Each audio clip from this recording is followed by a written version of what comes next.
इस कहानी की शुरुआत कैलिफोर्निया से होती है, जहां पर हमें एक जज को दिखाया जाता है जिसके पास एक बहुत ही खूबसूरत डॉग है। इस डॉग का नाम होता है बग। जज बग से बहुत प्यार करता है, बग भी जज से बहुत प्यार करता है। हालांकि बग बहुत समझदार है, लेकिन वो बहुत शरारती भी होता है। वो पूरे शहर में बहुत शरारतें करता है, लेकिन उसकी शरारतों को सब नजरअंदाज करते हैं क्योंकि वो एक जज का डॉग है। और एक दिन जब वो मार्केट में होता है, तभी एक आदमी उसे देखता है। वो उससे बहुत प्रभावित हो जाता है और कहता है कि इस तरह के डॉग्स की कनाडा में बहुत जरूरत है, जहाँ पर सोने की खाने हैं। यहाँ पर जज का माली भी होता है जो उसकी ये बात सुन लेता है। जज का अब बर्थडे होता है, जहाँ पर खाने की तैयारियां हो रही होती हैं और बग अपनी शरारतों के चलते खाने की टेबल को पूरी तरह से तहस नहस कर देता है, जिससे जज को गुस्सा आता है और वो रात को उसे घर से बाहर निकाल देता है। अब बग के पास अंदर जाने का कोई भी रास्ता नहीं होता और तभी उसे माली की आवाज आती है जो बग को अपने पास बुलाता है। बग जब उसके पास जाता है तो वो बग को एक बिस्किट दिखाता है, जिसे वो घोड़ा गाड़ी के अंदर फेंक देता है। बग भी घोड़ा गाड़ी के अंदर चला जाता है और तभी दरवाजा बंद कर दिया जाता है और हमें बाहर माली के पास उसी आदमी को दिखाया जाता है जिसने मार्केट में कहा था कि इस तरह के डॉग्स की कनाडा में बहुत जरूरत है, जहाँ पर सोने की खाने हैं। वो आदमी माली को कुछ पैसे देता है जो बग देख लेता है और अब बग को एक बॉक्स के अंदर बंद करके ट्रेन से एक दूसरी जगह ले जाया जाता है। और तभी वहां पर एक आदमी आता है जिसके हाथ में एक डंडा होता है। वो बग के बॉक्स को खोलता है। बग वहां से भागने की कोशिश करता है, लेकिन वो बग को मारकर वहीं पर गिरा देता है। बग को पहली बार जिंदगी में किसी ने मारा है, लेकिन बग किसी तरह से यहाँ से भागकर बाहर चला जाता है। और जब वो बाहर जाता है तो देखता है कि वो एक समुद्री जहाज के ऊपर है। चारों तरफ समंदर है, यानी कि वो चाहकर भी यहाँ से नहीं जा सकता। अब ये जहाज एक किनारे पर रुकता है जो जगह बहुत ही ज्यादा ठंडी होती है। बग को यहाँ पर नीचे उतारा जाता है। तभी बर्फ गिरना शुरू हो जाती है, जिसे देखकर बग पूरी तरह से हैरान होता है क्योंकि उसने पहली बार जिंदगी में बर्फ देखी है। वो बर्फ में खेलना शुरू कर देता है और उसे मौका मिल जाता है और वो अपनी रस्सी छुड़ाकर यहाँ से भाग जाता है। और जब वो भाग रहा होता है तभी वो एक आदमी से टकराता है जिसका नाम जॉन है। और यहाँ पर जॉन और बग पहली बार एक दूसरे को देखते हैं। इसके बाद बग को पकड़ लिया जाता है और उसे बाकी डॉग्स के साथ बेचने के लिए रखा जाता है। तभी वहाँ पर एक आदमी आता है जिसे बग बहुत अच्छा लगता है और वो बग को खरीद लेता है। दरअसल ये एक पोस्टमैन है जो स्लेट के ऊपर लोगों को उनके लेटर्स डिलीवर करता है, क्योंकि यहाँ पर बर्फ है, किसी भी तरह का और कोई भी वाहन यहाँ नहीं चल सकता और उसे अपने स्लेड के लिए एक और डॉग की जरूरत है जो अब बग है। बग को पीछे बांध दिया जाता है, लेकिन बग को बर्फ में चलना दौड़ना नहीं आता, इसीलिए वो बार बार स्लिप हो रहा होता है। अब रात हो जाती है और बग को बहुत ठंड लगती है। पोस्टमैन और उसकी जो गर्लफ्रेंड होती है वो टेंट के अंदर सो रहे होते हैं।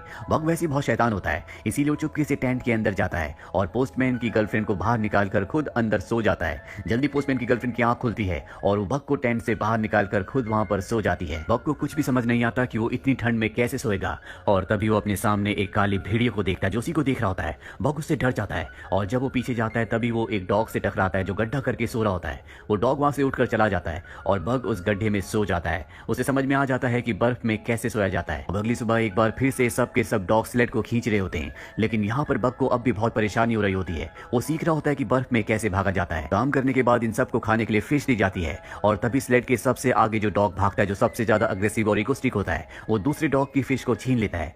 जब बग ये देखता है तो उसे बिल्कुल भी अच्छा नहीं लगता और वो अपनी फिश उसे दे देता है, जो देखकर सभी डॉग्स हैरान हो जाते हैं क्योंकि कभी भी डॉग्स अपना खाना दूसरे को नहीं देते। दरअसल स्लेड के सबसे आगे जिस डॉग को बांधा जाता है, जो पूरी स्लेड को लीड करता है, वो किसी से भी अच्छे से बिहेव नहीं करता और जब ये एक जगह पानी पी रहे होते हैं तो वही डॉग किसी को भी वहां से पानी नहीं पीने देता। जिसके बाद बग एक दूसरी जगह पर अपने पंजों से बर्फ को तोड़ता है और वहां पर सब पानी पीना शुरू कर देते हैं। यहाँ भी पता चलता है कि बग बहुत ही अच्छा डॉग है। हालांकि वो अपने पुराने मास्टर जो कि एक जज था, उसके पास रहते हुए बहुत ज्यादा शरारती हो गया था क्योंकि उसने कभी भी उसे कुछ नहीं सिखाया था, लेकिन अब वो धीरे धीरे चीजें सीख रहा है। साथ ही दूसरे डॉग से उसकी दोस्ती भी हो रही है, पर फ्रंट डॉग उसे बिल्कुल पसंद नहीं करता। अब जैसे जैसे वक्त बीतता है बग को बर्फ में भागना आ जाता है और एक दिन जब पोस्टमैन की गर्लफ्रेंड बर्फ को चेक कर रही होती है तो अचानक से वो पानी के अंदर बर्फ के नीचे गिर जाती है। पोस्टमैन उसे बचाने के लिए भागता है, लेकिन बग उससे पहले उस जगह पहुंचकर पोस्टमैन की गर्लफ्रेंड को पानी से निकालकर बाहर ले आता है, जिससे उसकी जान बच जाती है। इसके बाद पोस्टमैन की गर्लफ्रेंड, जिसे बग ने सबसे पहले टेंट से बाहर निकालकर खुद उसकी जगह पर सो गया था, वो बग को पसंद करना, प्यार करना शुरू कर देती है। साथ ही वो उसे खाना भी खिलाती है,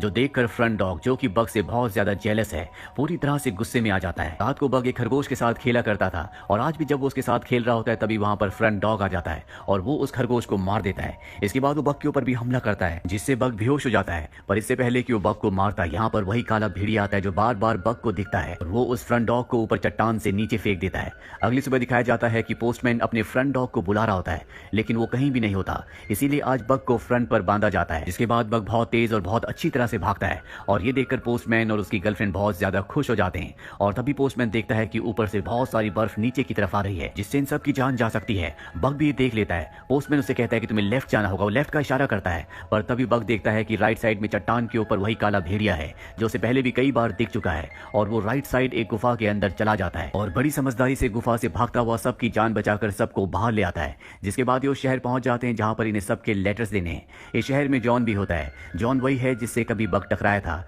जॉन अपनी पत्नी को लेटर लिख रहा होता है। दरअसल जॉन के बेटे की मृत्यु हो चुकी है और आज उसके बेटे का बर्थडे है। और जब वो लेटर लेकर पोस्टमैन के पास पहुंचता है तो पोस्टमैन यहाँ से निकल ही चुका होता है। वो पीछे से आवाज लगाता है। बग जॉन की आवाज सुन लेता है और वो रुक जाता है। इसके बाद वो खुद जॉन के पास जाता है और उससे उसका लेटर लेता है। और अब बग अपने मास्टर के साथ, पोस्टमैन के साथ और बाकी डॉग्स के साथ यहाँ से निकल जाता है। बग के जीवन में अब सब कुछ सही चल रहा होता है, पर एक दिन पोस्टमैन को गवर्नमेंट की तरफ से एक लेटर आता है जिसमें उसे बताया जाता है कि उस रूट को, जिस रूट में तुम लेटर्स देने के लिए जाते हो, उसे टेलीग्राफ से रिप्लेस किया जा रहा है। यानी कि वहां पर अब इलेक्ट्रॉनिक मैसेजेस भेजे जाएंगे। तुम्हें सभी डॉग्स को बेचकर वापस आना होगा। हालांकि वो ऐसा नहीं चाहता, लेकिन अब उसे सभी डॉग्स को बेचकर यहाँ से निकलना पड़ता है। और अब यहाँ पर एक बहुत बड़ा बिजनेसमैन आता है जो यहाँ पर सोना ढूंढने के लिए आया है, लेकिन उसे बहुत ज्यादा एक्सपीरियंस नहीं होता। वो स्लेड खींचने के लिए बग को और उसके सभी साथियों को खरीद लेता है, लेकिन उसके स्लेड में बहुत ज्यादा सामान होता है, इसीलिए बग और उसके साथियों को उसके स्लेड को खींचने में बहुत ज्यादा तकलीफ हो रही होती है। अभी यहाँ पर जॉन आ जाता है जिसका लेटर खुद बग ने अपने मुंह से उससे लिया था। वो उस बिजनेसमैन को समझाता है कि जिस तरफ तुम जा रहे हो ये वक्त उस जगह जाने का सही वक्त नहीं है, लेकिन वो बिजनेसमैन जॉन की बात नहीं सुनता और वो अपने डॉग्स को लेकर उस तरफ निकल पड़ता है। सामान बहुत ज्यादा होने की वजह से यहाँ पर बग की हालत बहुत ज्यादा खराब हो जाती है। वो चल भी नहीं पा रहा होता और अब बिजनेसमैन उसे गोली मारने वाला होता है कि तभी यहाँ पर जॉन आ जाता है और वो उसे ऐसा करने से मना करता है। साथ ही उसे एक बार फिर से समझाता है कि तुम्हें आगे नहीं जाना चाहिए, लेकिन वो बिजनेसमैन उसकी बात नहीं सुनना चाहता। जॉन उसे धक्का देकर गिरा देता है और इसके बाद वो बग को स्लेड से अलग करके अपने साथ ले जाता है। बग बहुत ज्यादा जख्मी होता है, इसीलिए उसे 2 दिनों के बाद होश आता है। वो देखता है कि उसके पास जॉन है। जॉन उसे बताता है कि तुम्हारे सभी साथी मारे जा चुके हैं, सिर्फ तुम बचे हो और अब तुम आजाद हो, तुम कहीं भी जा सकते हो। लेकिन बग जाए तो कहां जाए, उसके पास रहने के लिए, जाने के लिए कोई भी और जगह नहीं है। इसके बाद जॉन को दिखाया जाता है जो एक बार में जाता है और वहां पर वो बिजनेसमैन भी आ जाता है जो यहाँ पर सोना ढूंढने के लिए आया था। वो जॉन के ऊपर हमला कर देता है और तभी बग यहाँ पर आ जाता है और उस बिजनेसमैन के ऊपर हमला करके जॉन को बचा लेता है। इसके बाद उस बिजनेसमैन को बार से बाहर फेंक दिया जाता है। जॉन जो कि बहुत ज्यादा ड्रिंक करता है क्योंकि उसके बेटे की मृत्यु हो चुकी है, उसके दिल में बहुत गहरा दर्द होता है और बग जब ये देखता है तो समझ जाता है कि ये सब जॉन के लिए अच्छा नहीं है। और अब जबकि वो जॉन के साथ ही रहता है तो एक दिन वो उसकी वाइन की बोतल को बर्फ के नीचे दबाकर ऊपर बैठ जाता है। जॉन उसे हटाने की बहुत कोशिश करता है, लेकिन बग इतना भारी होता है कि वो उसे हिला भी नहीं पाता। अब बग और जॉन एक दूसरे के साथ रहना शुरू कर देते हैं।